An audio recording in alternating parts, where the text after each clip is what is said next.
Pemirsa, kembali lagi di program Bersama Pakar di Mata Milenial Indonesia Televisi, Matanya Indonesia.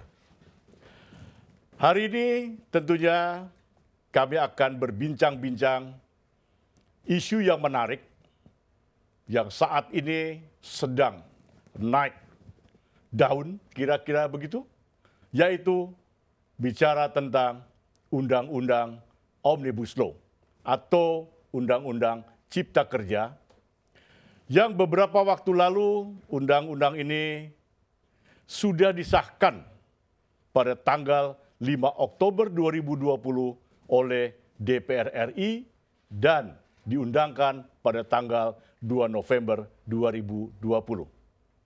Undang-undang ini menuai sikap pro dan kontra.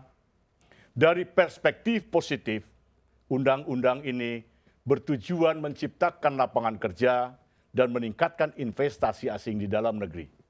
Namun demikian, pro dan kontra ini berlangsung terus dan diaktualisasikan dengan berbagai aksi unjuk rasa.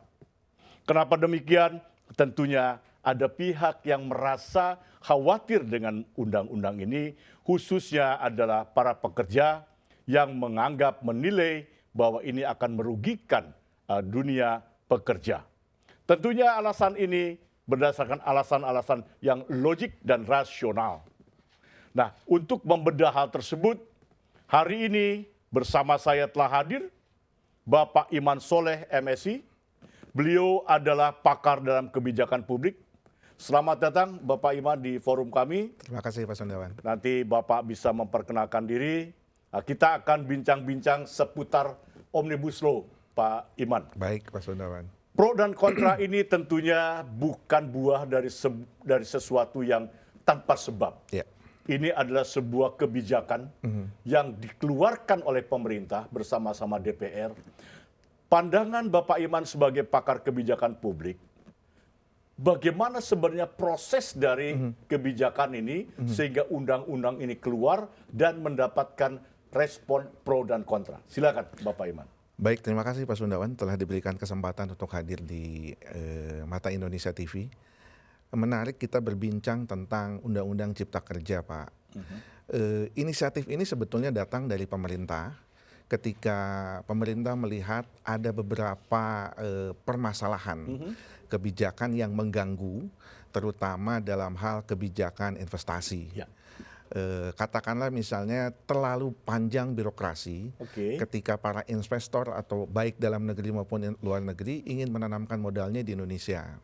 Sehingga pemerintah memiliki pandangan harus ada semacam debirokratisasi. Peraturan-peraturan, undang-undang yang perlu dirubah, lalu kemudian itu bertujuan memudahkan iklim investasi, juga memudahkan lapangan kerja yang akan disiapkan oleh pemerintah beberapa saat mendatang, begitu. Oke, bukankah kita sudah punya institusi yang namanya BKPM, betul, yang mengatur atau memiliki regulasi tentang investasi? Betul. Dengan Omnibus Law ini kira-kira kalau kita bicara investasinya saja, betul, di mana peran BKPM selanjutnya? Iya, saya pikir BKPM tidak berbicara tunggal. Ada institusi-institusi lain yang ternyata perlu mendukung jalannya investasi. Ya. Katakanlah misalnya penanaman modal di daerah. Ya. Itu artinya bahwa peran pemerintah daerah itu penting bagi iklim investasi.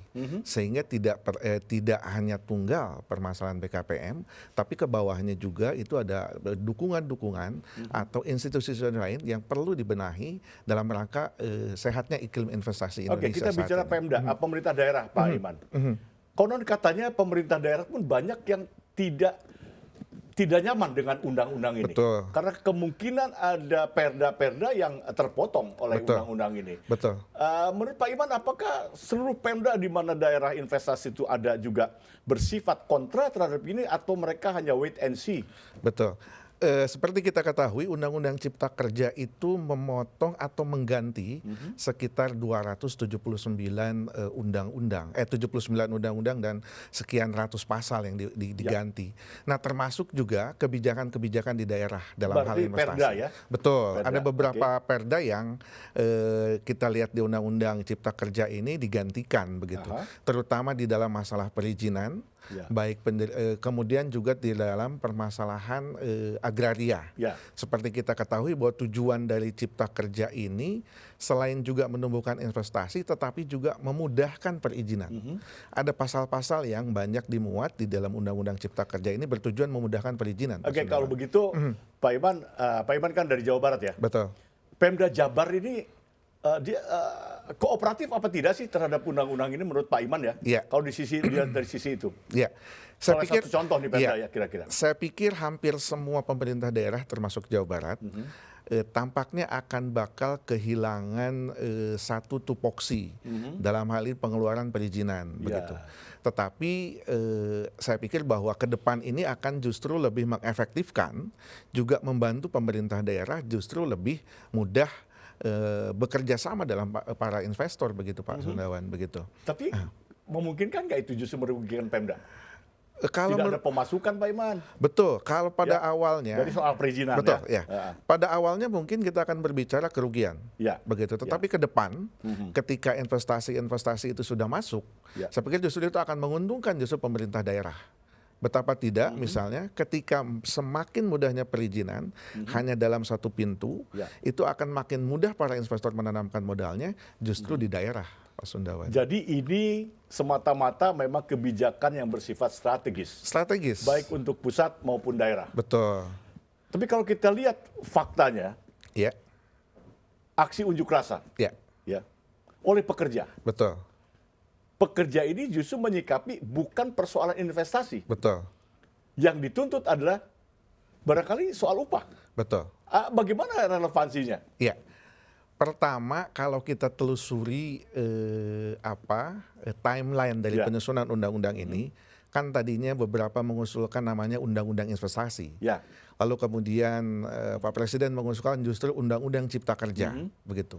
Nah, ini sudah memunculkan konotasi bahwa seolah undang-undang ini hanya untuk berbicara masalah ketenagakerjaan. Karena ada kata kerja. Karena ada kata kerja di sana. Padahal kalau kita pelajari lebih dalam, undang-undang itu berbicara 11 klaster. Ya. Di sana ada undang-undang mengenai keuangan, di sana ada undang-undang mengenai UMKM, di sana ada undang-undang mengenai perizinan, usaha kecil dan menengah, juga termasuk tentang permasalahan tenaga kerja.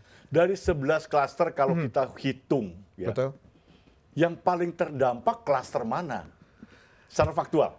Ya, kalau terdampak positif justru memang yang menyangkut tenaga kerja. Sangat positif. Sangat positif. Artinya justru. klaster lain sebenarnya ada yang dirugikan. Klaster lain berbicara justru lebih memudahkan juga. Tetapi kalau berbicara rugi dan tidak rugi, saya pikir undang-undang ini adalah untuk kesejahteraan masyarakat. Gitu.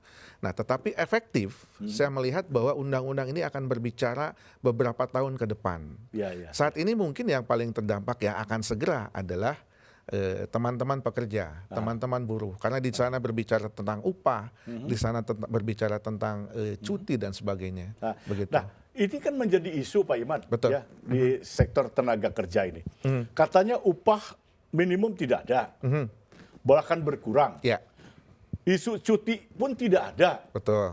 Apakah ini fakta seperti itu di undang-undang atau ada salah pemahaman tentang isu-isu tadi? Betul. Saya pikir ini hanya salah pemahaman. Bayangkan Pak Sundawan bahwa undang-undang ini sudah menjadi kontroversi sejak awal. Pertama bahwa mekanisme yang dipakai adalah Omnibus Law. Ketika Omnibus Law ini baru dikenal di dalam hukum tata pemerintahan maupun hukum tata negara, begitu. Sehingga ini juga menjadi pertanyaan banyak masyarakat. Kedua, setelah diundangkan, undang-undang ini memuat ribuan pasal. Sehingga tebalnya pun itu juga menjadi kontroversi, begitu, berbagai macam-macam versi yang beredar di masyarakat. Tetapi pada intinya, kalau berbicara masalah tenaga kerja, itu dibahas lebih mendalam, dibahas lebih detail dibandingkan undang-undang tenaga kerja sebelumnya, begitu. terutama di dalam hal pengupahan, kemudian cuti, kemudian outsourcing justru lebih mendalam dibandingkan Undang-Undang 13 namun Jadi menurut Pak 13. Iman untuk sementara ini bahwa pasal-pasal tadi belum sepenuhnya dipahami oleh para pekerja. Iya. Sehingga para pekerja sampai hari ini masih melakukan Unjuk rasa. Unjuk rasa lah ya gitu, Ya. aksi unjuk rasa atau berdemo. Betul. Padahal kan kurang seperti apa? Kementerian Tenaga Kerja melalui menterinya sudah menjelaskan Betul. tapi kok pemahaman ini masih belum nyambung nih. Betul. Harus apa yang disampaikan kepada para pekerja menurut Pak Iman? Betul. Pertama kita lihat situasinya, Pak Sundawan. Bahwa target pemerintah pada awalnya ingin mentuntaskan undang-undang ini dalam waktu 100 hari. Sejak rencana bulan Oktober atau November 2019. 100 hari kerja di DPR. Kerja DPR, bukan 100 hari pemerintahan sejak pelantikan presiden ya. 100 hari, dalam waktu 100 hari diharapkan undang-undang ini sudah selesai. Nah, targetnya adalah bulan Februari sebetulnya 2020. Tetapi kan situasi berbicara lain ketika misalnya pandemi COVID-19 itu menerpa kita. Ya. Sehingga semua konsentrasi baik sektor pemerintahan atau pendukungnya sektor-sektor lain itu terkonsentrasi pada penanganan COVID-19. Sehingga titik lemah komunikasi. Sekali lagi saya katakan titik lemah komunikasi dalam hal mensosialisasikan undang-undang ini menjadi terhambat, Pak. Oke, Begitu. komunikasi ini soal yang penting. Betul. Tapi saya melihat belum ke komunikasi dulu nih Pak Iman. Kalau kita berbicara aspek ketenaga kerjaan, itu ada tripartit. Ya, Tenaga kerjanya sendiri, betul. pemerintah Ya. sebagai regulator, Ya, dan pengusaha. pengusaha. Ketika para pekerja ini melakukan aksi unjuk rasa, Aha. di mana pengusaha ini posisinya? Ya. Banyak yang mengatakan bahwa undang-undang ini terutama teman-teman buruh dan pekerja ya, mengatakan bahwa undang-undang cipta kerja lebih menguntungkan pengusaha. Ya. Di satu sisi iya. Kenapa? Karena selama ini pengusaha merasa mau menanamkan investasi itu betapa sulitnya. Bahwa beberapa pengamat mengatakan Indonesia di kawasan Asia Tenggara adalah salah satu negara yang paling birokratis membuka investasi. Oke. Sehingga ketika ada undang-undang ini, bagi pengusaha ini sangat membantu. Akan dimudahkan, terutama sekali lagi tadi masalah perizinan. Perizinan tidak hanya dari A kemudian ke B kemudian ke C, sekarang satu pintu mereka dibuka seluas-luasnya menanamkan modal. Itu yang pertama bagi pengusaha. Kalau ada pandangan apakah UU CK ini menguntungkan pengusaha, iya begitu. Tetapi di lain pihak, ketika dampaknya para pengusaha ini mampu menanamkan investasi, lalu kemudian nantinya menyerap tenaga kerja, bahkan otomatis tenaga kerja ini akan terbantu kesejahteraannya, Pak Sundawan. Begitu. Kesejahteraan tenaga kerja yang sudah ada, ataukah calon tenaga kerja? Kita kan berbicara dua sisi. Betul. Ini kan kalau kita bicara kebijakan strategis, artinya bicara sesuatu yang jangka panjang. Iya. Nah sekarang kan yang berdemonstrasi inilah tenaga kerja yang existing istilahnya ya. Betul. Padahal yang akan diberikan oleh undang-undang ini pun adalah bagaimana memfasilitasi angkatan kerja yang akan datang. Betul. Dan ini bagaimana mensinkronkan sehingga masyarakat juga paham kenapa saya yang akan cari pekerjaan kan bisa diuntungkan sebenarnya. Betul. Bukan yang existing. Bagaimana pendapat Pak Iman di situ? Ketika, dari sisi kebijakan ya? Ketika berbicara undang-undang tentunya bahwa undang-undang tidak hanya menjawab hari ini. Ya. Ingat Pak Sundawan 2030 kita akan menghadapi bonus demografi. Bonus demografi itu adalah kondisi di mana angkatan kerja lebih banyak. Angkatan kerja baru ya? Ya, angkatan kerja lebih banyak dibandingkan angkatan non pekerja, begitu. Sehingga ketika nanti memasuki 2020 justru undang-undang cipta kerja ini akan membantu mereka. Terutama tadi penciptaan lapangan kerja, lalu kemudian ketika mereka sudah menjadi pekerja justru diuntungkan lagi dengan mekanisme pengupahan, mekanisme status pekerja dan segala macam. Jadi ada dua sisi barangkali ya, soal investasi, soal kesempatan kerja, dan soal pengupahan. Yang dikhawatirkan oleh kawan-kawan pekerja saat ini adalah tadi hilangnya tunjangan, tidak ada UMR, tidak ada cuti gitu ya. Ini kan sesuatu yang sebenarnya bisa dikreasi kembali, dikomunikasikan sehingga ini menjadi sesuatu yang positif begitu Betul, ya. betul. Tapi kembali kepada tadi pertanyaan kami, kenapa mereka masih akui unjuk rasa kira-kira gitu? Iya, pertama bahwa ketika Undang-Undang Nomor 13 tahun 2013 itu masih Aha. berlaku Ya. tentang ketenaga kerjaan, bahwa setiap tahun Ya. ketika muncul isu upah minimum regional misalnya, itu kan teman-teman buruh selalu melakukan aksi unjuk rasa. Bahwa ketika sekarang Undang-Undang Cipta Kerja juga melakukan unjuk rasa, itu adalah semacam eksistensi mereka. Ya. Bahwa bagaimanapun mereka terus akan melakukan unjuk rasa. Oke. Begitu ketika menuntut kesejahteraan, menuntut upah yang optimal dan segala macam. Sehingga bagi saya sih itu hanyalah dalam tanda kutip ya semacam sambutan terhadap undang-undang yang baru. Artinya mereka itu merespon ya dan sebenarnya tahu. Betul. Tapi bagaimana eksistensi pekerja ini dalam tanda kutip adalah sebuah kelompok besar, kelompok kepentingan. Ya. Ini harus menjadi sebuah kekuatan kira-kira begitu. Ya ditunjukkanlah melalui aksi tadi. Betul. Nah kembali ke demografi tadi, bonus demografi. Bonus demografi. Keuntungan yang tadi Pak Iman sampaikan selain banyaknya jumlah calon angkatan kerja, keuntungan apa lagi dalam konteks Omnibus Law ini dikaitkan dengan bonus demografi? Ya. Yang kedua adalah dimungkinkan undang-undang ini membuka investasi yang lebih luas, terutama investor-investor dari luar negeri, begitu. Karena sekali lagi mereka menganggap bahwa Indonesia ini adalah negara yang paling birokratis ketika mereka ingin menanamkan modalnya. Nah, oleh karenanya pemerintah berinisiasi membuka selebar-lebarnya investor asing melalui langkah-langkah debirokratisasi. Ya, oke sampai di situ Pak Iman, debirokratisasi. Ya. Dipahami tidak sih oleh investor asing? Sangat paham. Artinya bahasa lain mereka adalah bahwa Indonesia adalah negara yang paling banyak memakan pungutan.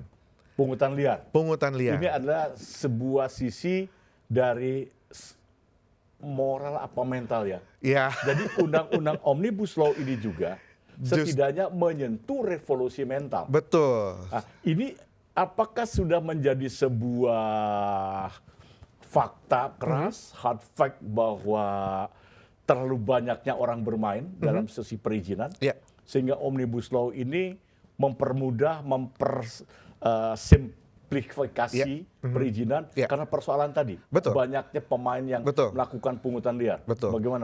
Bagaimana menghilangkan itu kira-kira selain debirokratisasi? Dalam bahasa saya terlalu banyak warung di dalam instansi-instansi yang mengeluarkan perizinan, yang mengeluarkan proposal dan segala macam. Sehingga undang-undang ini berusaha memangkas itu semua. Nah, tujuan akhirnya adalah bagaimana warung-warung itu hilang.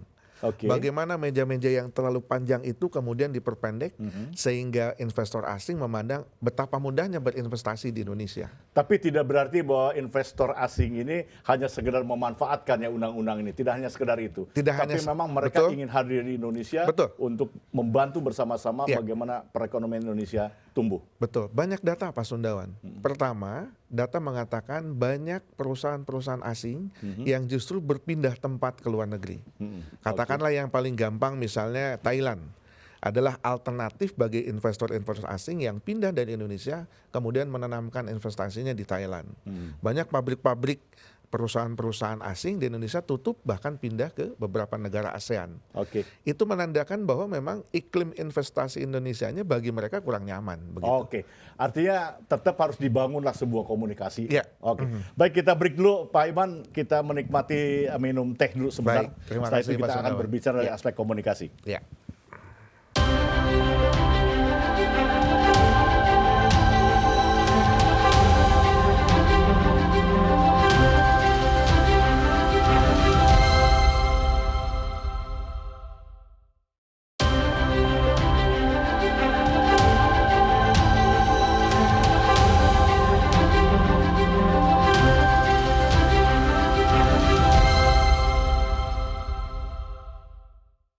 Pemirsa, kita akan lanjutkan di segmen 2 ini berbicara tentang peran media dalam mengkomunikasikan sebuah isu. Peran media sosial tentunya di hampir semua negara sangat pesat sekali perkembangannya. Media sosial bisa menutup peran dari media konvensional. Tren pengguna media sosial ini semakin hari semakin tinggi dan berbagai isu diterima oleh media sosial dengan berbagai cara mereka mengungkap sebuah isu dan ini akan berpengaruh terhadap media konvensional. Kita akan bahas nanti seberapa jauh media sosial ini memainkan perannya dalam isu Undang-Undang Cipta Kerja. Pak Iman, media sosial nih Pak Iman. Media sosial ini sekarang sangat luar biasa sekali perannya. Undang-Undang Cipta Kerja ya, banyak dimanfaatkan oleh media sosial, isu ini. Atau bahkan para pihak yang pro dan kontra, sebaliknya memanfaatkan media sosial. Ya. Mungkinkah suatu saat media konvensional ya, itu akan berakhir dengan peran media sosial? Contohnya kita kembali menggunakan kasus dari Undang-Undang Omnibus Law. Ya. Ini kan juga akan berbicara sejauh mana kebijakan publik ini bisa mengatur atau mengarahkan media-media yang ada ini, khususnya media sosial, untuk menyajikan sesuatu berita itu berimbang, jangan bad news in good news, dan sebagainya. Nah dari sisi kebijakan, bagaimana media sosial ini bisa disinkronis, diharmonisasi dengan media lainnya? Silakan. Saya pikir pemerintah dalam hal ini sudah mempersiapkan segala sesuatunya, termasuk juga langkah-langkah sosialisasi, begitu. Tetapi sekali lagi tadi bahwa saya katakan undang-undang ini menjadi kontroversial sejak awal. Ketika misalnya kepada publik dikatakan bahwa mekanisme yang diambil dalam pembuatan undang-undang ini adalah Omnibus Law. Omnibus Law sudah menjadi kontroversi sejak awal. Pertama karena masyarakat belum tahu. Tunggu, saya potong. Tadi apa? Menjadi kontroversialnya ini dalam konteks istilahkah atau substansinya? Dua-duanya. Dua-duanya. Pertama bahwa termasuk dalam atmosfer para pakar hukum, itu Omnibus Law juga menjadi kontroversial. Karena biasanya Omnibus Law dipakai di negara-negara Anglo-Saxon begitu ya, tapi sekarang dipakai di negara-negara kontinental begitu. Ini pertama menjadi kontroversial. Kedua, istilah itu juga menjadi kontroversial di masyarakat awam. Begitu. Kenapa misalnya ada di depannya ada Omnibus Law, RUU Cipta Kerja, atau sekarang Omnibus Law UU Cipta Kerja. Itu mereka juga menjadi pertanyaan. Artinya bahwa ada keterlambatan sosialisasi dalam hal ini, menerangkan apa sebetulnya makna dari Omnibus Law. Dan ini juga menjadi kontroversi baik di para pakar hukum maupun masyarakat awam. Dari segi istilah saja sebenarnya masyarakat tidak familiar dengan istilah itu. Mungkin pengambilan contoh katanya yang keliru. Tapi kan ini harus dilakukan. Betul. Nah, sekarang saya kembali ke peran media sosial. Media sosial ini membantu apa tidak sih kira-kira? Justru itu ketika misalnya masyarakat kebingungan dengan istilah yang tadi belum mereka kenal, lalu kan media sosial mengolah sedemikian rupa begitu. Bagi yang pro itu adalah sesuatu yang positif dan baru bagi istilah hukum di Indonesia. Tetapi bagi yang kontra, ini dimanfaatkan juga sedemikian rupa bahwa seolah-olah bahwa undang-undang ini dipaksakan, meniru atau pesanan bahkan dari negara lain, atau ujung-ujungnya adalah ini undang-undang Cipta Kerja justru menguntungkan pengusaha, begitu. Nah, kontroversi-kontroversi ini justru ramai di media sosial ketika misalnya Kementerian Kominfo juga tidak membantu justru untuk menjelaskan hal ini, terutama di media sosial begitu. Media sosial ini sangat luar biasa, Pak Iman. Pak Iman tentunya bermain juga di media sosial. Saya tidak tahu apa yang dimainkan. Apakah di Facebook, Twitter dan sebagainya kira-kira. Tapi yang kita coba pahami bahwa sebuah contoh ya Pak Iman, ketika sebuah isu diambil oleh media sosial, banyak yang menjadi bias, seperti contoh di Timur Tengah dengan Arab Spring. Itu kan media sosial yang bermain. Apakah kira-kira contoh seperti tadi terjadi tidak sih di Indonesia?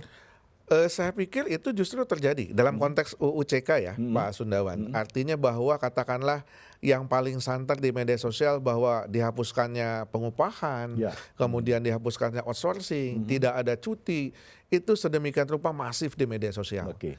Tetapi yang menjadi disayangkan adalah tidak ada kantor opini. Ya. Tidak ada kantor opini yang resmi Dari siapa? dari pemerintah. Pemerintah. Dalam hal ini negara harusnya segera mengklarifikasi itu. Jadi Itu kan pemerintah pun betul. harus atau wajib bermain di media sosial, kira-kira gitu. Saya pikir begitu, mereka menguasai segalanya, saya pikir ya, terutama media sosial, baik itu Facebook, Twitter dan segala macam. Ya, ya, Artinya bahwa ada langkah mundur dalam hal ini. Sebetulnya Kemenminfo harusnya lebih masif, atau minimal misalnya Humas Kepresidenan justru harus lebih masif dalam hal ini. Ya, ya, ya, Tetapi ya. kan itu tidak terjadi. Aha. Masyarakat dibiarkan dengan opininya sendiri. Oke. Masyarakat dibiarkan menjadi perang opini, baik yang pro dan kontra, Melalui media sosial. melalui media Jadi sosial. artinya media sosialnya lebih banyak dikuasai publik dibanding pemerintah. Saya pikir demikian. Oke. Ya, Tapi kan ada betul. ketentuan di pemerintah regulasi tentang media sosial, Betul. tentang penggunaannya. Ya. Nah, bagaimana kebijakan itu menyentuh tidak para pengguna ini? Ya, banyak sekarang yang terjadi adalah orang paham sekali dengan undang-undang ITE. Ya. Bagaimana aturan penggunaan media sosial dan segala macam. Sudah banyak misalnya orang dalam tanda kutip menjadi korban Ya. akibat kesalahpahaman di media sosial, lalu kemudian undang-undang ITE dikenakan. Ya. Tetapi kembali ketika berbicara undang-undang Cipta Kerja, tampaknya negara dalam hal ini pemerintah terlambat mengantisipasi. Nah, saya pikir ini juga diakibatkan oleh tadi kondisi dan situasi pandemi COVID-19. Semua kekuatan negara, semua elemen pemerintah itu kan terfokus pada penanganan COVID-19. Ya. Di satu sisi, rancangan undang-undang itu terus berlangsung di DPR.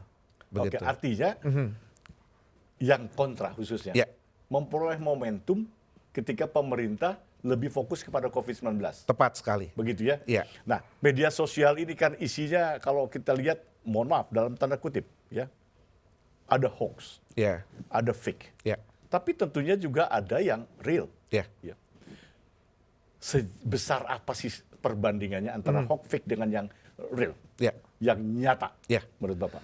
Ya, semenjelang undang-undang ini disahkan, Aha.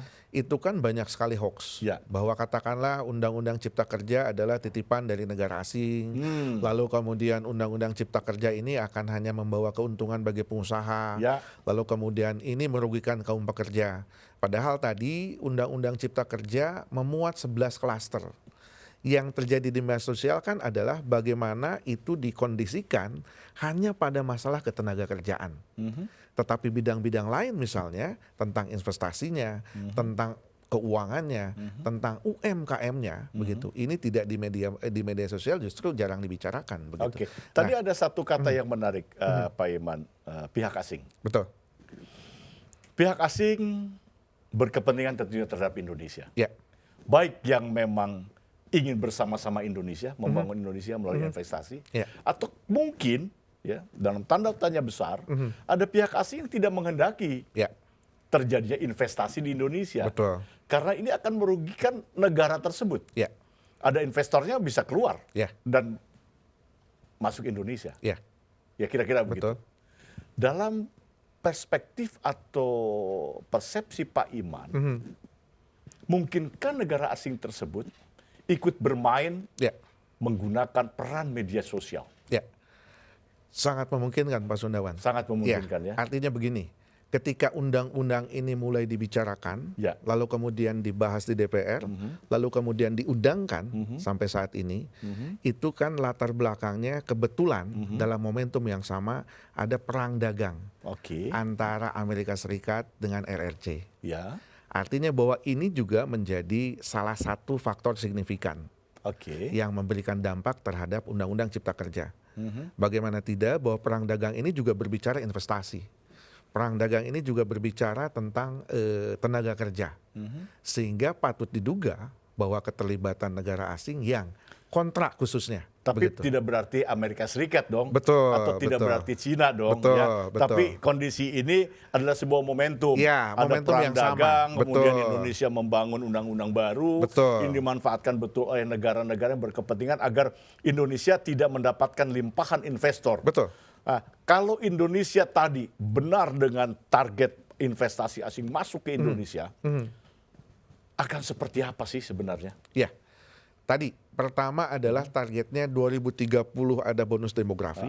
Kemudian jangan lupa 2045 generasi emas. Itu 100 tahun Indonesia merdeka. Itu targetnya adalah bahwa pada tahun itu Indonesia masuk menjadi negara maju. Tapi dengan adanya media sosial tadi yang kira-kira sering memberitakan hoax atau fake, Ya, artinya bisakah ini menjadi sesuatu yang menguntungkan kalau begitu? Ya, artinya bahwa di sini sekali lagi peran pemerintah harus optimal. Pertama tadi terus mensosialisasikan tentang Undang-Undang Cipta Kerja, Ya. lalu kemudian tadi melawan berita-berita hoax. Ini yang tampaknya belum optimal, Pak Sundawan. Artinya peran dari Kemenminfo, stakeholder lain yang terkait dengan Undang-Undang Sebenarnya Cipta Kerja. siapa sih yang paling punya otoritas mengendalikan media sosial ini? Ya saya pikir kalau kita berbicara pemerintah ya Kemenminfo begitu. Artinya Kemeninfo harus dengan kekuatan yang ada Betul. harus bisa mengimbangi tadi kehadiran atau eksistensi media sosial. Betul. Dengan apa kira-kira tadi counternya? Ya, pertama tadi yang menjadi perang di media sosial itu katakanlah di bawah 10% dari ratusan juta pengguna internet di Indonesia, begitu.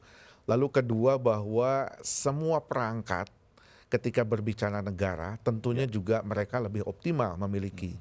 Artinya kalau berbicara medan yang harus dikuasai, tentunya negara harus lebih bisa menguasai. Nah, yang terjadi adalah tidak ada counter positif.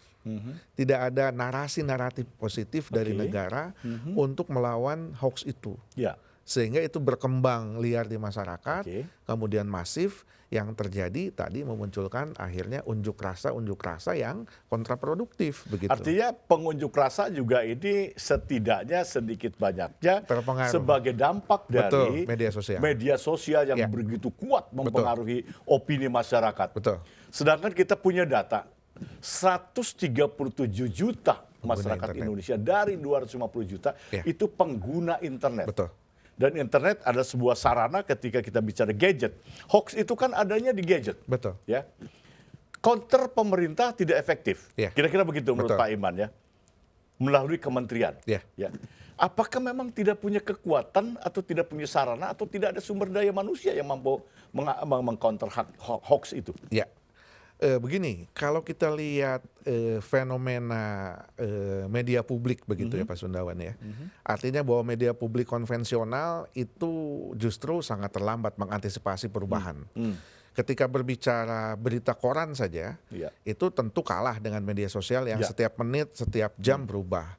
Televisi punya breaking news setiap jam begitu. Sedangkan berita konvensional dia harus menunggu sehari begitu. Nah, tampaknya kalau berbicara sumber daya, saya pikir sudah mumpuni. Apa yang dimiliki oleh negara, mereka sudah mumpuni. Tetapi bagaimana mereka melakukan inisiatif, bagaimana mereka bertindak tegas tanpa ragu untuk melawan narasi-narasi negatif di masyarakat. Itu yang belum optimal. Sumber daya, saya pikir banyak pakar IT dari Indonesia yang sudah tarafnya internasional begitu. Tapi pertanyaan besarnya, why? Nah, ini yang menjadi masalah. Saya pikir sepakat bahwa ada pertanyaan besar. Kenapa negara dalam beberapa kasus tertinggal satu langkah begitu ketika melawan narasi-narasi yang kontraproduktif yang justru itu efeknya bagi pemerintah sendiri begitu. Saya pikir lebih kepada kebijakan-kebijakan yang dimainkan oleh pemegang kekuasaan itu sendiri. Sehingga misalnya katakanlah kasus kemarin ada pencopotan 2 Kapolda dan segala macam. Itu kan bagaimana individu-individu yang memegang kendali kekuasaan itu bisa bertindak efektif begitu. Tapi kan begini Pak Iman, kalau kita berbicara tadi kebijakan yang dipegang otoritas, haruskah pemerintah mungkin diwakili oleh beberapa kementerian melakukan tindakan koersif terhadap media sosial Memungkinkankah itu? Sangat memungkinkan. Contoh beberapa negara Ya. mengambil tindakan tegas Ya. terhadap para pengguna media sosial. Begitu. Contohnya gimana contohnya? Ya Yang artinya, konkret. artinya bahwa pemerintah bisa saja melakukan penutupan akun-akun yang misalnya bermain hoax yang begitu besar di masyarakat, lalu kemudian berdampaknya besar terhadap masyarakat. Pemerintah bisa melakukan apapun, termasuk menutup akun yang bersangkutan. Tapi kan gini Pak Iman, Betul. ini akun ditutup, Ya, gitu 100, besok muncul lagi 200. betul. Itu juga tetap harus dilakukan, Aha. begitu. Jangan lupa bahwa Indonesia juga sekarang sudah memiliki unit cyber di mana-mana. Ya, beberapa kementerian, di satuan-satuan Polri maupun TNI, mereka sudah punya unit cyber. Artinya lebih kepada harusnya antisipasi lebih awal. Ya. Sebelum itu mereka masif memberitakan dinamika yang negatifnya makin meninggi, begitu. Langkah-langkah antisipasinya justru harus lebih awal. Nah ini yang belum terlihat Pak Sundawan. Akhirnya yang terjadi adalah ketika ini sudah masif, lalu kemudian diambil tindakan. Sudah masif, lalu kemudian diambil tindakan. Jadi selalu terlambat. Bagi saya melihat seperti itu. Kalau begitu dalam saya beberapa kesimpulannya, bukan kesimpulan, hipotesis saya Pak Iman bahwa SDM-nya cukup banyak, teknologinya ada, Betul. tapi kepekaan yang tidak ada. Atau betul. tidak bisa membaca apa yang dimaksud dengan media sosial, Sepakat. dengan isu yang ada, atau mereka tidak paham tentang konstelasinya. Betul. Karena yang menggunakan media sosial itu belum tentu orang Indonesia, Betul. ya. Saya Kan sepakat. IP-nya bisa di mana saja, ya. Nah, apakah media sosial ini hari ini ke depan bisa menjadi salah satu alat pihak asing untuk mempengaruhi opini publik? Saya pikir itu sangat memungkinkan dan itu sudah terjadi saya pikir. Tidak perlu menunggu beberapa tahun ke depan, tetapi saat ini kecenderungan itu sudah mulai terjadi. Oke. Bahwa banyak akun-akun robot yang ikut meramaikan isu yang ada di Indonesia, lalu kemudian ditengarai itu justru dari luar, itu sudah banyak terjadi. Saya khawatir begini Pak Iman, Aha. bahwa ini akan menjadi bagian proksi. Ya, Proksi asing yang tidak disadari oleh Betul. para pemain di Indonesia, Betul. khususnya publik yang senang dengan media sosial. betul. Karena bagi saya media sosial ada istilah one click killer. Ya, Ketika dia memainkan gadgetnya tanpa membaca isinya, dia akan kirim ke siapapun. betul. Padahal itu isinya hoax Ya. atau fake ya. Ya. Ini akan sangat-sangat merugikan menurut saya ya bagi masyarakat Indonesia, bagi pemerintah. Media sosial itu harusnya menjadi sesuatu yang sangat positif ya. Untuk menjadi alat komunikasi publik Indonesia, bangsa Indonesia. Bahkan bisa memperkuat kehadiran media konvensional. Ya. Tapi faktanya media sosial sekarang leading, media konvensionalnya tertinggal. Kira-kira antara dua media ini kalau Pak Iman lihat apa yang harus kita lakukan terhadap dua media ini kira-kira gitu. Betul. Di satu sisi, saya berharap bahwa pemerintah dalam hal ini mendorong dan membuka seluas-luasnya Ya. eksistensi media. Oke. Tetapi di lain pihak, pemerintah juga harus memfilter. Aha. Dengan cara bagaimana? Mengeluarkan kebijakan-kebijakan publik yang membatasi peran media. Dalam tanda kutip ya. Media mana nih? Baik media sosial maupun media konvensional. Oke. Begitu. Artinya bahwa negara sebetulnya bisa melakukan apapun. Aha. Contoh begini misalnya, ketika berbicara satuan cyber misalnya, Ya. saya justru melihat bahwa Indonesia tertinggal 5 tahun dibanding negara-negara maju untuk Setuju. membangun Ya. membangun unit cyber begitu. Artinya ada BSSN lah sekarang ya Betul, kira-kira ya. ini Ya. sebagai lembaga negara sudah ada BSSN. Walaupun misalnya dalam tanda kutip terlambat lah ya untuk mengantisipasi masifnya media sosial berbicara tentang berita bohong begitu. Nah, artinya bahwa di satu sisi pemerintah harus membuka seluas-luasnya kebebasan bermedia sosial, tetapi juga di lain pihak pemerintah juga harus membuat kebijakan-kebijakan lain yang isinya filter sehingga ini tidak kebablasan begitu. Oke, artinya Ya. ada dua institusi yang punya otoritas besar Ya. dalam konteks media sosial, yaitu pertama adalah Kementerian Komunikasi dan Informatika. Ya, Di betul. sana ada otoritas untuk pengendalian media sosial Ya. dan sebagainya. Kedua adalah BSSN, Ya. Badan Cyber dan Sandi negara. Sandi Negara. Ya. Ini bisa mempenetrasi penggunaan cyber yang tidak pada tempatnya. Betul. Nah, mudah-mudahan dua institusi ini juga dapat membantu bagaimana menstabilkan, menseimbangkan isu-isu berkaitan dengan Omnibus Law. Betul. Kira-kira itu ya. Betul. Baik, kita tutup segmen 2 ini sementara ini, Pak Iman. Kita nanti akan lanjut di segmen 3. Baik. Terima kasih. Kita minum dulu.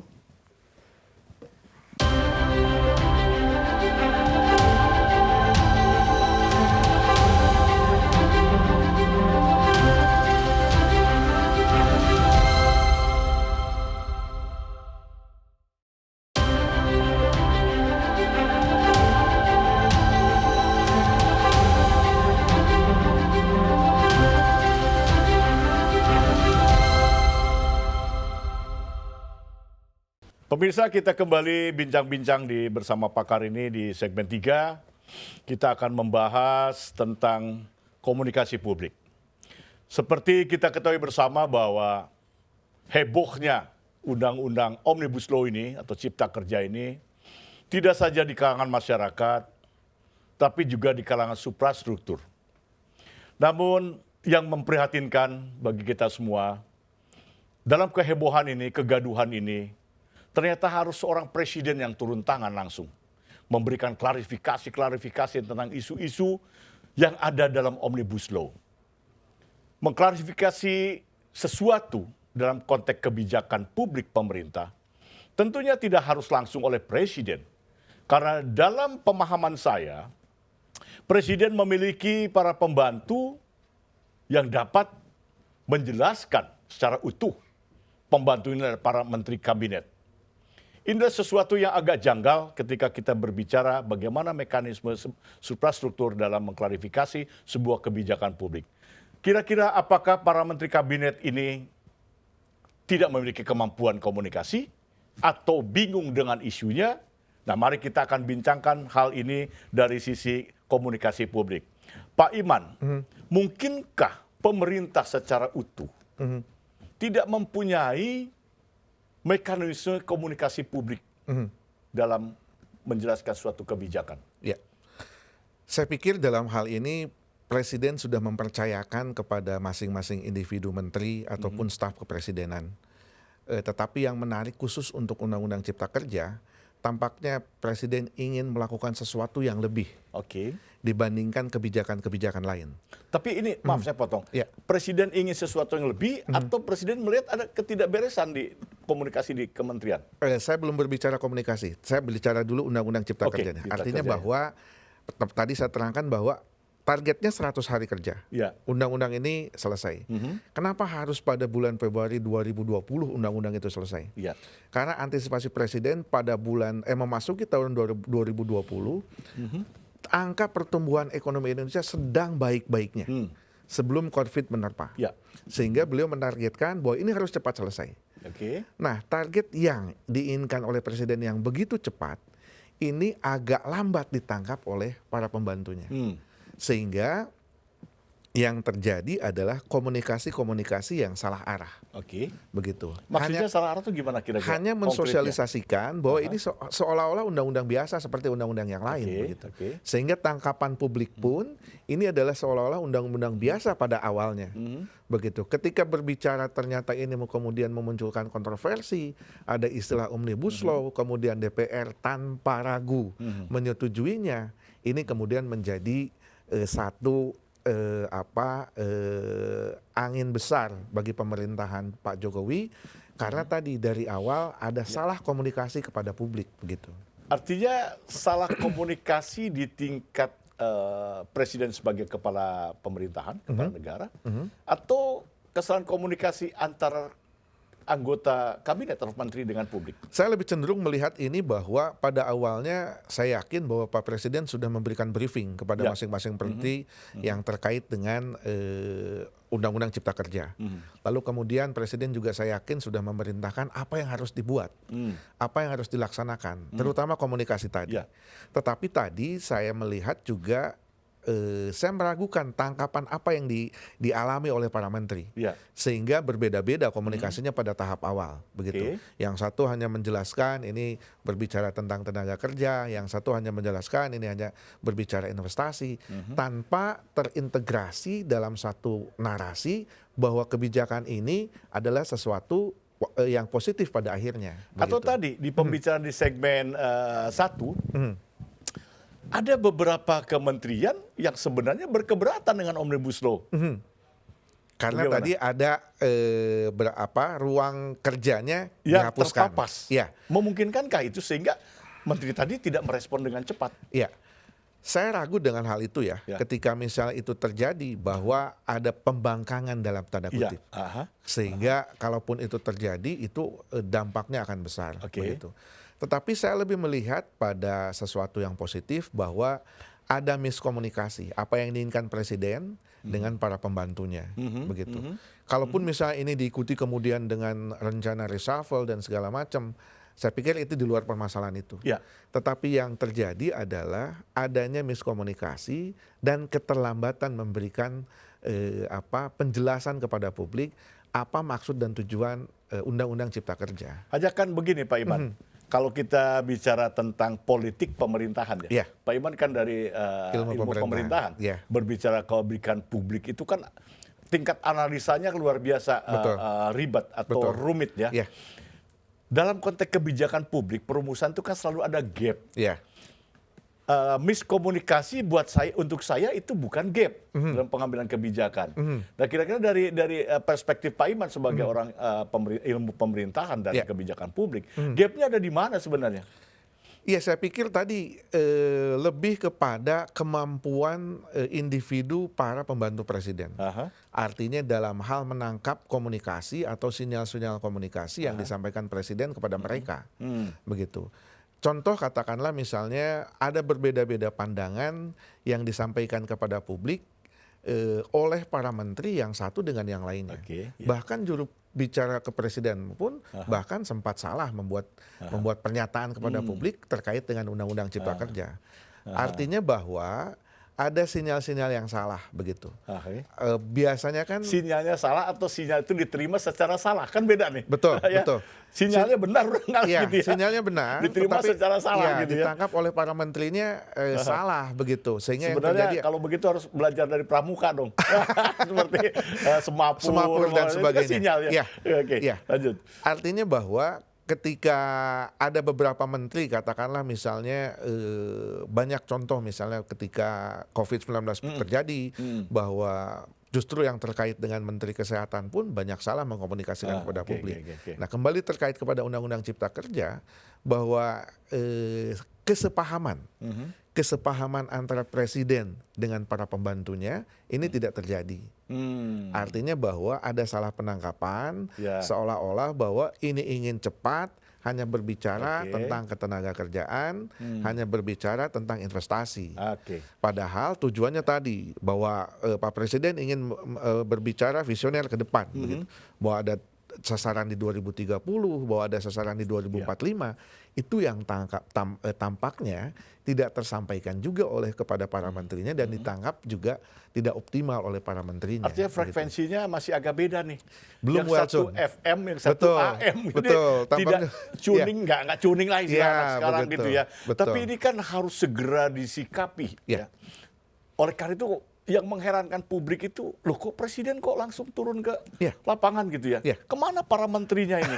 Ini sebuah pertanyaan besar gitu. Ya. Ini janggal buat kami ya. Ya. Sehingga muncullah spekulasi bahwa tadi yang dikatakan Pak Iman, para menteri ini pemahamannya kurang Betul. tentang persoalan-persoalan, apalagi dengan istilah Omnibus Law Ya. yang notabene atau dalam tanda kutip bahwa ini istilah baru. Betul. Kira-kira Pak Iman ya dari sisi tadi kebijakan publik sebagai politik politik pemerintahan, kemudian pengambilan kebijakan publik, harusnya para menteri ini seperti apa harusnya para menteri ini, kabinet ini? Ya. Kan tidak seluruh anggota kabinet ini terlibat dalam Betul. konteks ini, Ya. hanya yang Yang berkaitan terkait. saja dengan Ya, bidangnya betul. kira-kira. Ya. Pertama kita harus melihat bahwa kelaziman seorang presiden memberikan pernyataan langsung tentang sebuah kebijakan itu tidak hanya terjadi di Indonesia. Presiden Barack Obama pada masa pemerintahannya berdebat dengan publik tentang undang-undang kesehatan, Ya, begitu. ya. Dan itu tidak dijelaskan oleh para menterinya. Dia langsung berhadapan dengan publik, begitu. Nah, artinya bahwa lazim ketika Ya. presiden misalnya memberikan opini langsung kepada publik dan menjelaskan. Jadi begitu. ini sah-sah saja. Sah-sah saja dari satu sisi, Betul, begitu. oke. Tetapi yang terjadi adalah ketika dampaknya adalah unjuk rasa yang berkepanjangan, artinya bahwa tidak terdapat komunikasi yang baik antara pemerintah dalam hal ini sebagai pemangku kebijakan kepada publik, sehingga dampaknya publik melakukan unjuk rasa. Unjuk rasa adalah bagian ketika komunikasi tidak berlangsung dengan baik, begitu. Tapi kalau dari awal misalkan ya, komunikasi itu baik Ya. dengan publik, Ya, mungkin nggak unjuk rasa itu muncul? tetap mungkin. Tadi saya balik lagi, tetap Walaupun mungkin. komunikasi itu bagi. Ya, tetap Unjuk mungkin. rasa tetap mungkin Tetap muncul mungkin, kan? ya. Apalagi ini komunikasinya tidak baik. Apalagi ini tidak baik. Oke, begitu. sekarang kalau ini yang harus diperbaiki itu di sisi mana?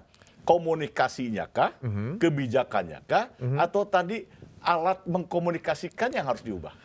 Saya lebih cenderung lebih baik Presiden kembali mengarahkan para menterinya. Apa yang harus dilakukan? Karena ini isu masih berjalan ya? Iya, karena ini masih isu masih berjalan, baru beberapa minggu ditandatangani begitu ya. Kemudian rencana aksi unjuk rasa pun akan masih berlangsung begitu ya. Saya pikir Presiden perlu memberikan evaluasi ulang kepada para menteri apa yang harus dilakukan. Begitu. Terutama dalam hal mengkomunikasikan. Oke, setuju. Nah, sosialisasi ini justru tidak harus berhenti pada satu titik begitu. Masih banyak komponen-komponen masyarakat yang harus menjadi objek sosialisasi. Dan ini pada masa saat RUU yang seharusnya itu dilakukan, itu bisa dilakukan sekarang. Tapi kan sosialisasi sekarang sudah dilakukan, Pak Iman. Betul. Penjelasan sudah demikian masif ya, ke seluruh masyarakat. Tapi kok tetap saja tuh penolakan tuh muncul. Yang menolak kan hanya teman-teman buruh dan beberapa elit politik dalam tanda kutip begitu ya. Teman-teman buruh tadi saya katakan bahwa mereka perlu eksistensi, bahwa mereka perlu bangung. Setiap tahun pun mereka melakukan unjuk rasa, terutama sekarang terkait dengan upah minimum regional, begitu kan? Ini dikaitkan dengan UU CK, begitu. Padahal kan setiap tahun upah minimum regional dievaluasi, dan setiap tahun juga mereka melakukan unjuk rasa. Artinya begitu. Kalau kita coba persempit. Dari 11 klaster tadi, walaupun di awal semua klaster itu direspon secara keras, diperbincangkan. Sekarang ternyata yang tinggal satu klaster. Ya. Artinya satu otoritas yang langsung berkaitan dengan sektor ketenaga kerjaan, ini harus lebih mampu mengkomunikasikannya. Kira-kira gitu. Betul, harus lebih masif. Lebih masif. Harus lebih masif. Menurut pandangan Pak Iman, sekarang ini, kita langsung saja berbicara Kementerian Tenaga Kerja. Sudahkah dia melakukan komunikasi publik secara masif? Saya pikir kalau yang terlihat oleh publik justru Kementerian Tenaga Kerja yang tidak terlalu masif begitu dibandingkan misalnya kementerian-kementerian lain begitu. Padahal yang masif berunjuk rasa terkait dengan bidang ketenaga kerjaan begitu. Nah, saya melihat bahwa terlalu lambat komunikasi yang dilakukan oleh Kementerian Tenaga Kerja untuk katakanlah dalam tanda kutip merangkul para teman-teman buruh dan teman-teman pekerja. Mendialogkan ini terutama pasal-pasal mengenai upah, pasal-pasal mengenai cuti, pasal-pasal mengenai outsourcing. Kan hanya ini yang menjadi permasalahan. Bahkan sebelum Undang-Undang Cipta Kerja berlangsung pun 3 masalah ini selalu menjadi permasalahan besar bagi teman-teman buruh begitu. Nah, artinya masih ada kesempatan untuk membuka dialog dengan mereka. Dilakukan oleh Kementerian Tenaga Kerja untuk membicarakan bahwa undang-undang ini justru diciptakan, dibuat untuk mensejahterakan mereka. Begitu. Nah, ini yang tampaknya belum berhasil ada well-tuned komunikasi antara pemerintah dengan teman-teman buruh. Artinya ada sebuah koridor lah yang harus dibangun utuh ya. Sepakat saya. Tadi kembali di awal, saya sudah tidak mendengar lagi tripartit. Kemana tripartit ini dalam situasi seperti ini? Kira-kira kemana Pak Iman? Apakah pengusaha itu yang ada di situ, dia enggan, nggak mau ikut campur deh? Betul, gitu ya? betul. Atau bahkan pemerintah, pengusaha aja lah dengan buruh. Betul. Gitu ya. Karena dari tripartit ini sekarang yang justru dominan itu buruhnya saja. Nah, betul. Bagaimana membangun kembali ini? Harmonisasi ini? Pasca teori-teori modernisasi Pak Sundawan bahwa sekarang sudah musim pentahelix begitu. Artinya justru bukan lagi 3, ada 5 kepentingan. 5 kepentingan. Tetapi ketika berbicara tripartit, justru yang harus menginisiasi pemerintah. Dalam hal ini mereka harus merangkul teman-teman pengusaha, mereka harus merangkul teman-teman buruh. Begitu. Nah, ini yang justru tidak terlihat begitu. Responnya terlalu lambat begitu untuk saling merangkul untuk membicarakan Undang-Undang Cipta Kerja lebih jauh. Kita punya Kamar Dagang Indonesia, kita punya serikat-serikat buruh, begitu kan. Tapi dialog-dialog itu justru hanya segmentasi masing-masing segmen, begitu. Katakanlah pemerintah hanya dengan kelompok buruh, pemerintah dengan teman-teman Kadin, tetapi tidak pernah berkumpul ketiganya untuk membicarakan Undang-Undang Cipta Kerja, begitu. Karena mungkin perspektifnya masing-masing berbeda. Tadi makanya yang muncul kan bagi teman-teman buruh bahwa pengusaha lah yang diuntungkan begitu Ya. kan. Bagi teman-teman pengusaha, wah saya terlalu merugi melihat undang-undang cipta kerja Ya. begitu kan. Tetapi keduanya justru saya lebih melihat undang-undang ini menjawab permasalahan bagi mereka. Tapi kan bagi tinggal bagaimana mengkomunikasikannya tadi. betul. Nah, problematiknya di komunikasi ini, komunikasi publik ini tadi kita bicarakan, selalu akan ada gap. Ya. Ya. Komunikasi yang sesuatu yang harus dikomunikasikan Ya. sama dengan kebijakan publik, gapnya tadi sudah kita lihat bahwa ada keterlambatan pemerintah mengkomunikasikan. Apakah itu satu-satunya faktor dominan? Kelambatan itu. Masih banyak faktor lain. Apa kira-kira? Begitu. Pertama adalah bagaimana perangkat-perangkat yang menunggu undang-undang cipta kerja ini bisa berjalan dengan baik, begitu. Bagaimana kepatuhan pengusaha, bagaimana kesepahaman teman-teman buruh, begitu. Contoh begini, komunikasi yang dilakukan oleh pemerintah karena undang-undang ini adalah inisiator pemerintah, itu kan mudah sekali dengan DPR. Dibanding ketika misalnya pemerintah membahas undang-undang yang lain, itu sangat panjang, sangat dialektika begitu ya, sehingga targetnya sering tidak mudah tercapai. Oke. Tetapi ketika berbicara undang-undang cipta kerja, bagaimana kita melihat DPR begitu lugas, Ya. DPR begitu mudah menyetujui inisiatif pemerintah dalam menyetujui undang-undang ini. Nah, artinya bahwa pola-pola komunikasi yang dilakukan oleh pemerintah kepada DPR, kenapa tidak dilakukan juga hal yang sama, pola-pola komunikasinya kepada teman-teman pengusaha dan teman-teman pekerja Oleh pemerintah. oleh pemerintah? Berarti tetap ada gap di situ. Betul. Ini belum terselesaikan nih Betul. gap ini menurut saya. Logikanya kan harusnya mereka akan lebih sulit mengkomunikasikan dengan teman-teman DPR. Di sana ada teman-teman kelompok dalam tanda kutip oposisi Ya, begitu ya. artinya berbicara di situ aspek bagaimana politik kepentingan berlangsung Betul. di DPR. Betul. Tapi dengan masyarakat khususnya dengan kaum pekerja, Ya. barangkali hanya sifatnya normatif Betul. tentang tadi penggajian dan sebagainya. Iya. Tapi pertanyaan saya ketika kita mengkomunikasikan nih, ketika pemerintah ingin mengkomunikasikan itu, adakah itu penolakan sehingga tidak terjadi komunikasi? Iya. Penolakan jelas ada. Aha. Pertama mereka, terutama teman-teman buruh ya. Ya. Pertama mereka berharap bahwa sejak awal mereka diajak untuk berdialog. Bagaimana membahas isi undang-undang itu. Dan itu kita harus akui pemerintah kan langsung berkomunikasi tanpa jeda dengan DPR, kemudian tanpa melibatkan kepentingan-kepentingan yang lain. Itu Tapi faktanya sekarang ada jeda, Pak Iman. betul. Jedanya karena COVID. Ya, Nah, itu tadi. Makanya kan bahwa seharusnya sosialisasi itu berlangsung, kemudian elemen pemerintah terganjal oleh masa pandemi, begitu sehingga itu menjadi satu langkah mundur, begitu. Tetapi kan sekarang masih ada ruang ketika undang-undang itu masih baru ditandatangani. Kemudian sudah dikeluarkan melalui lembaran negara. Sehingga bagi saya belum terlambat pemerintah untuk terus mengkomunikasikan ini. Artinya masih upaya pemerintah ruangnya masih cukup lebar. Masih cukup untuk lebar. mengkomunikasikan. Betul. Karena kita sepakati bahwa kalau aksi unjuk rasa itu buat saya pribadi ya, sila Pak Iman juga barangkali, ini akan sebuah dinamika masyarakat yang demokratis. Ya. Sepakat. Oke. Dan kedua bahwa mungkin dalam tadi aspek dari sektor komunikasi, aksi unjuk rasa itu juga bagian dari komunikasi. Iya, betul. Kira-kira gimana menurut Pak Iman?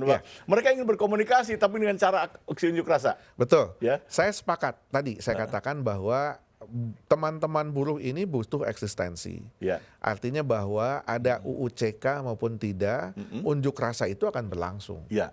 Setiap akhir tahun unjuk rasa itu pasti berlangsung terkait dengan upah minimum regional. Oke. Nah sekarang muncul undang-undang cipta kerja yang bagi mereka tadi dari awal saya nggak diajak ngobrol, kemudian ada salah persepsi bahwa ini menguntungkan pengusaha, kemudian masalah pengupahan dan lain-lain, ini masih ada ruang yang bisa dikomunikasikan. Sebetulnya tidak begitu sulit Pak Sundawan untuk mengundang mereka berdialog. Kemudian ciptakan ruang untuk mereka berekspresi begitu ya dengan sesuai aturan dan segala macam. Saya pikir ini akan mudah terselesaikan. Karena sekali lagi undang-undang ini tidak hanya bagi mereka. Undang-undang ini tidak hanya bagi mereka dan undang-undang ini juga tidak hanya untuk saat ini. Begitu. Tadi saya katakan bahwa akan ada bonus demografi di 2030 yang tinggal beberapa tahun lagi begitu. Artinya undang-undang ini mengantisipasi hal itu. Baik. Artinya Pak Iman kalau kita coba simpulkan sedikit, Undang-Undang Cipta Kerja yang di Ya. awal disebut dengan Omnibus Law adalah sebenarnya sebuah langkah strategis Ya. pemerintah. Ya. Pemerintah harus berpikir jauh Ya. tentang ini. Ada sarananya namanya Undang-Undang Cipta Kerja Ya. yang sebenarnya adalah melingkupi 11 klaster. Ya. Kemudian muncullah pro dan kontra, Ya. khususnya di konteks ketenaga kerjaan, Ya. kan begitu ya. Betul. Kenapa sampai hari ini masih ada aksi unjuk rasa? Ada beberapa problem yang dihadapi pemerintah, terutama adalah kemampuan komunikasi publik dari pemerintah. Dalam politik pemerintahan, komunikasi publik ini penting. Betul. Ya. Komunikasi publik ini harus dilakukan oleh institusi yang diberikan otoritas, ya harus berjalan sedemikian rupa dan konteks komunikasi publik ini tidak boleh terganggu oleh tadi hoax, fake dan sebagainya. Betul. Ini pun harus melibatkan institusi yang punya otoritas penting. Betul. Oke, baik, Pak Iman, ini menarik untuk dilanjutkan sebenarnya, Iya. tapi waktu juga yang Iya. membatasi kita. Tapi pada intinya pemirsa bahwa diskusi ini sangat menarik untuk kita ikuti karena berbicara sesuatu isu yang sedang up to date, yaitu Undang-Undang Cipta Kerja. Nanti barangkali di lain kesempatan kita akan melanjutkan lagi dialog ini. Pemirsa, demikianlah 60 menit bincang-bincang bersama pakar dengan narasumber kita Bapak Iman Soleh, MSI, pakar kebijakan publik. Pak Iman, terima kasih sudah hadir di tempat kami. Lain kali kita akan bincang-bincang lagi, barangkali Pak Iman akan menyapa pemirsa, silakan. Terima kasih Pak Sundawan, terima kasih Televisi Mata Indonesia, bangga sudah hadir dalam acara ini, Kang. Terima kasih. Ya. Baik pemirsa, untuk itu jangan lupa untuk subscribe, komen, like, and share channel YouTube Mata Milenial Indonesia Televisi, Matanya Indonesia. Terima kasih.